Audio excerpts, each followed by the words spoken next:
ازيكم يا بنات؟ عاملين ايه؟ معاكم هبه من قناه وصفات طبيعيه لجمالك. النهارده هعمل معاكم طريقه السويت في البيت، لان عارفه ان الموضوع ده بيهم بنات وسيدات كتير.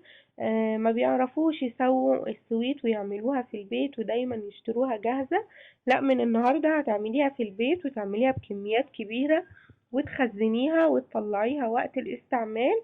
وهقولك ازاي تعمليها وما تحسيش بألم. لان في بنات بتعاني من الألم، ازالة الشعر. لا، دي هخفف الألم معاكي شوية. بإذن الله هتعجبك. الفيديو ده هيكون ليه نسخة تانية هتنزل على قناتي الأساسية اللي هي قناة بيتي وكل حياتي. اللي عايز يشوفها هسيبلكوا الرابط تحت في صندوق الوصف. استخدموا كوباية سكر عادي خالص من بتاع الشاي اللي احنا بنستخدمه، او سكر القصب، السكر اللي متواجد عندنا في البيت. تمام. وبنفس الكوباية اللي حطيت فيها السكر هحط فيها نص كوباية مية. هتستغربوا ان المية قليلة. انا الاول كنت بعملها كوباية سكر وكوبايتين مية، كانت بتاخد وقت طويل، يمكن تاخد تلت ساعة على النار، انما دي مش هتكمل معاكي دقيقتين تلاتة. ونص ليمونة ونقطتين من الخل الابيض. ليه الخل الابيض؟ الخل الابيض هو اللي هيقلل الألم. لما تيجي تستعمليها مش هتحسي بألم خالص على بشرتك. تمام. هتحسي ايوه بألم بسيط بس مش هيبقى زي الاول، مش هتتعبي يعني. تمام. انا بجيب طاسة سيراميك، تكون سيراميك او تيفال، علشان تقدري ان انتي تطلعيها منها وتحركيها براحتك، لان احيانا بتلزق وبيكون ليها صعوبة ان هي تطلع. حطيت دلوقتي كوباية السكر ونص كوباية المية زي ما قلتلك، عايرت هي الكوباية اللي حطيت فيها السكر. وحطيت نص الليمونة بالشكل ده، طبعا ما يكونش فيها بذر، البذر يعني ما تخليهوش ينزل بالطريقة دي كده. واكون طبعا مولعة العين بتاعة البوتاجاز، وهحط قطرتين من الخل، مش هحط خل كتير، خلي بالك. يعني معلقة صغيرة خالص زي معلقة الشاي كده.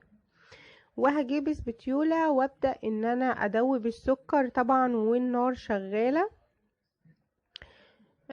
ما تستعمليش المعلقة المعدن وتقولي لا عشان ما تلزقش هحاول اطلعها بالمعلقة المعدن. لا، اولا هتبوظي الطاسة اللي انتي بتعملي فيها، وثانيا مش هتعرفي تتحكمي فيها زي الاسبتيولا. يعني الاسبتيولا بتخليكي تشيلي كل حاجة موجودة في الطاسة، يعني بتبقى سهلة في الاستعمال. انا بدوبها بالشكل ده كده. طبعا النار بتبقى عالية في البداية، ببقى معلية النار، واول ما تبدأ تغلي والاحظ ان السكر داب بوطي النار خالص، بخليها على نار هادية خالص علشان ما تتحرقش، لان هي سهلة قوي تتحرق. وكمان لازم تقفي جنبها وتقلبيها تتابعيها، ما تسيبهاش مثلا وتمشي، اكيد هتلاقيها اتحرقت. يعني لو سبتيها على النار وما اهتمتيش هتلاقيها اتحرقت على طول.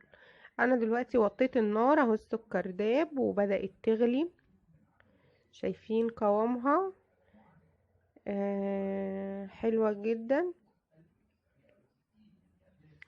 اهو بالشكل ده. وهوريكي ازاي تعملي اختبار علشان تعرفي ان كانت هي استوت ولا لا. بتجيبي طبق عادي خالص وبتجيبي نقطتين من السويت اللي على النار وتحطيها في الطبق وتستني دقيقتين تلاتة لحد ما الاختبار اللي انت حطيتيه ده يبرد، وتعمليه بايديكي بالشكل ده. لقيتيها مش سايله ومش متماسكه يبقى لسه هي عايزه سوا تاني. تمام. لازم تعملي الاختبار ده لو انت مش بتعرفي هي استوت ولا ما استوتش. اهي بدأت تغلي وبدأت هي هتتماسك والقوام بتاعها تقل شوية. هرجع تاني اجرب الاختبار اللي قلتلك عليه، هاخد شوية من السائل بتاع السويت ده واحط في الطبق واجرب الاختبار تاني. لقيتها سايلة مش متماسكة قوي، ما فيهاش ليونة، هروح مرجعاها هسيبها على النار تاني. تمام. دي طريقة سهلة خالص عشان تعرفي استوت ولا ما استوتش، لان في بنات ما بتعرفش ازاي اعرف ان هي استوت. اهو طلعت كده الاختبار اللي قلتلكوا عليه، ودلوقتي سبتها على النار وهي غليت وطفيت عليها ولونها اغمق واتغير. شايفين لونها بقى ذهبي ازاي؟ طبعا الاختبارين الاولانيين ما كانوش ناجحين، يعني كانت لسه محتاجة سوا. والاختبار التالت شايفين لونه اغمق ازاي وبقت متماسكة، شايفين اهي في الوقت ده كده لما تلاقيها عاملة كده وما بتلزقش في ايديكي بسرعة وبتبدأي تحركيها، اعرفي ان كده قوامها اتظبط واستوت، وتطفي عليها النار على طول. هوريكم بقى الاختبار التاني. شايفين كان سائل متماسك بس كان سائل، فمش هينفع يكون سائل كده، هيلزق وهيتعب يعني في الاستعمال. الاختبار بقى الاولاني ده ما كانش نافع خالص، شايفين سائل مش متماسك ابدا. دلوقتي انا هبردها بالاسبتيوله، افضل اقلب فيها لحد ما تبرد. ما تبردش للنهاية عشان تعرفي تخرجيها وتطلعيها وتستعمليها، يعني تكون دافية علشان كمان تعرفي تمسكيها في ايديكي من غير ما تتحرقي او تتلسعي. شايفين الاسبتيوله سهلة ازاي في الاستعمال، بتحركيها بالشكل ده بتقدري ان انتي تخرجيها بسهولة من الصينية الطاسة. وكمان عايزة اقولك ان لقيتيها لزقت منك ومش عارفة تطلعيها، حطيها على النار لمدة ثانيتين تلاتة لحد ما تلاقيها طلعت، تروحي طافية النار لكن ما تغليهاش، لا انتي تحطيها بس على النار او تعملي لها حمام بخار هتلاقيها طلعت، او لو عندك مايكرويف دخليها الميكرويف برضو هتلاقيها طلعت. تمام، بس المهم ما تسيبيهاش على النار كتير، هما ثانيتين بس وتلاقيها طلعت معاكي. انا دلوقتي بحاول ان انا ابردها عشان اعرف امسكها واستعملها، علشان بتبقى سخنة جدا وممكن تحرق الايدين لا قدر الله، فلازم تخلي بالك. تمام اهي بفضل احرك فيها كده كويس لحد ما البخار بتاعها يطلع. في بنوتات ممكن تقولي ما نجيبها جاهزة احسن من الصيدلية ونستعملها من غير ما نعملها في البيت ونتعب نفسنا. عايزة اقولك اللي في الصيدلية كمياتها بتبقى قليلة، مش الكمية المطلوبة مثلا ان انت بتبقي محتاجاها. وكمان بيقولك عليها زيت مش عارفة ايه وزيت ايه وزيت ايه، احيانا ما بتنفعش للبشرة. فاللي بتعمليها في البيت بتعملي الكمية اللي انت عايزاها وبتبقي عارفة انت حاطة فيها ايه، وبتعرفي كمان تستعمليها وتعملي القوام اللي انت حباه.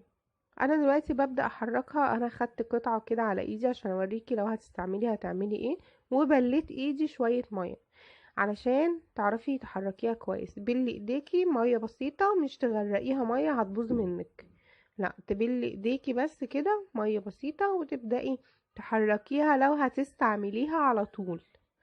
تمام، وهقولك برضو لو هتخزنيها هتعملي ايه. اهي ببدأ احركها كده علشان تبقى فيها ليونة وتتحرك معايا كويس واعرف استعملها. اهي بالشكل ده كده كده خلاص انا خلصتها. طبعا لو هتستعمليها هتستعمليها على طول. تمام، هوريكي دلوقتي تخزنيها ازاي. انا بجيب الورق الزبدة بتاع الحلويات اهو، انا حطاها عليه، ما بتلزقش ابدا على ورق الزبدة وجميل خالص ومش مكلف. ورق الزبدة تقريبا البقرة ب6 جنيه، انت هتحتاجي بس قطعة منها بالشكل ده كده. وهوريكي بقى الكمية اللي معايا في الطاسة دي مش هحتاج ان انا استعملها، فانا هخزنها. هنزل كل الكمية كده من غير ما احركها، من غير ما اعملها زي ما عملتها في البداية واحط لها مية على ايدي وكده، لا هنزلها واشيلها في التلاجة او في الفريزر. وقت الاستعمال هطلعها هسيبها على جنب تفك. تمام، وممكن تغلي مية على البوتاجاز وتحطي فيها القطعة دي، القطعة يعني، بس ما تشيليش منها الورق وما تطلعهاش من الكيس، لا تحطيها في المية بالكيس بتاعها. تمام، بحيث ان هي تسيح وهي موجودة جوه الكيس، وبعدين تفكي الورق وتبدأي تشغليها تحطي مية على ايديكي وتستعمليها. الطريقة بسيطة جدا وهتقدري تخزني منها كميات اللي انت حباها، وقت الاستعمال هتطلعيها زي ما انتوا شايفين. وهجيب الكيس كده اللي هو بتاع التفريز واحطها فيه.